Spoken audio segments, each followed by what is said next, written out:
Why are you running? Look at this dude. Wait till you see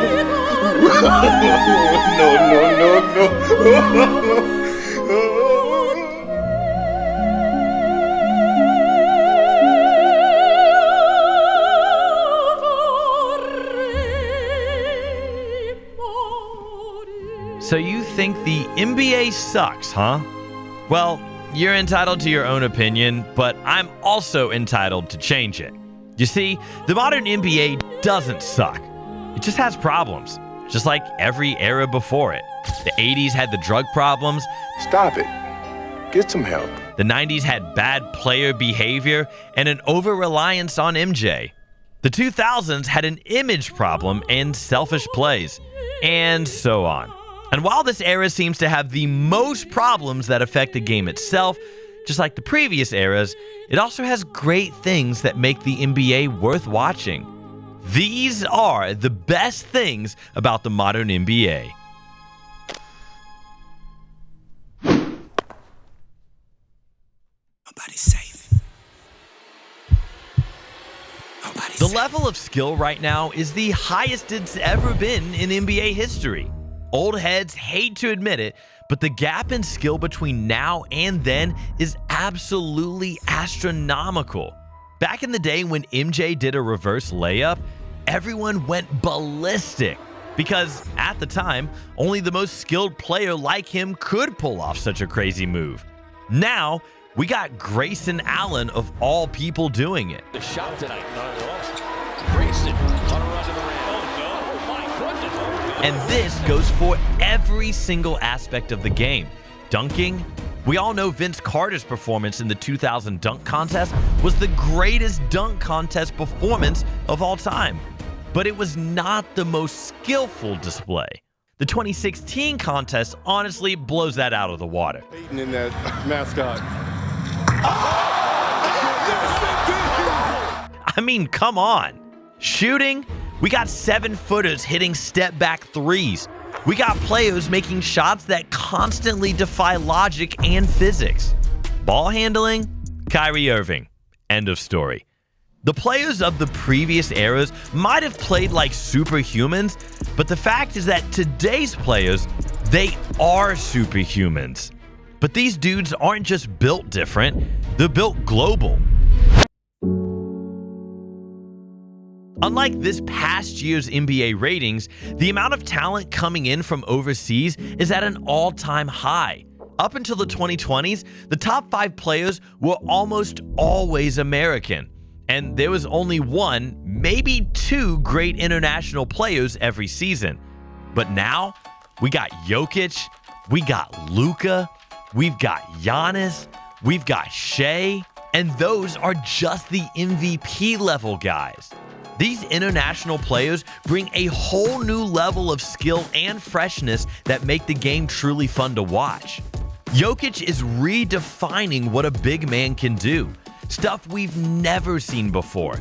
Giannis, a relentless force we haven't witnessed since prime LeBron. And Luka, he's magic. The entertainment that all these guys bring, it's one of the biggest reasons the NBA is still alive. The NBA is not just in good hands, it's in great hands. This era is stacked with the most talented generation of young players the league has ever seen, and honestly, it's not even close.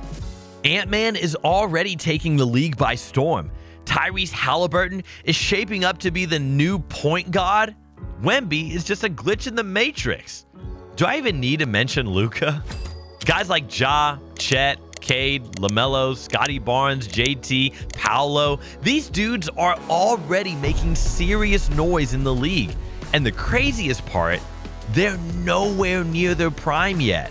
The future of the league isn't just bright, it's already starting to shine. But I get your argument. What about the right now? Well, let's not forget the past, because the past is still glowing. Never in NBA history have we had longevity like this. Historically, when most NBA players reach 35, it's time to start packing it up. The most you can get out of them are good performances. Once in a while, they show flashes of their prime self, but that's about it. And then we have the veterans of this era somehow still playing at MVP level. LeBron James is 40 years old. The man is ancient and is somehow a top 10 player this past season.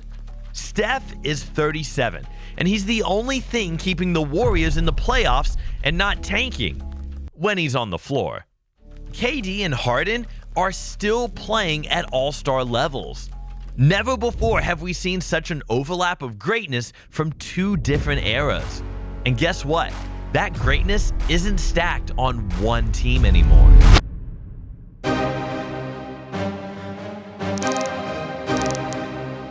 The modern NBA is a dogfight. This is the single most unpredictable era of basketball we've ever seen. Every era before this had some sort of dominant team. The 50s through the 80s had multiple Lakers and Celtics dynasties, Bill Russell, Kareem, Magic and Bird. The 90s had the legendary Bulls.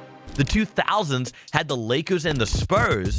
The 2010s had the Heat, the Warriors, and Cleveland. LeBron went to 8 straight finals. But this decade, anyone could be a playoff contender. I mean, the Pistons were the worst team in the NBA 2 years ago.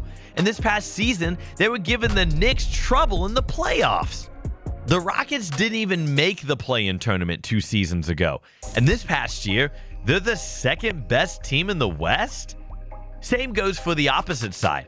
The Mavericks went to the finals in 2024, and the next year, barely in the play-in. In all of the previous eras, you could always narrow down the teams that would win the chip to 2, maximum 3 possible options. Nowadays, we have no idea who will take home the chip. The 2020s are the first time in 50 years that 5 different teams are winning the chip in 5 consecutive seasons. It's chaos, and we love it. And the best part is, we're getting more of it than ever.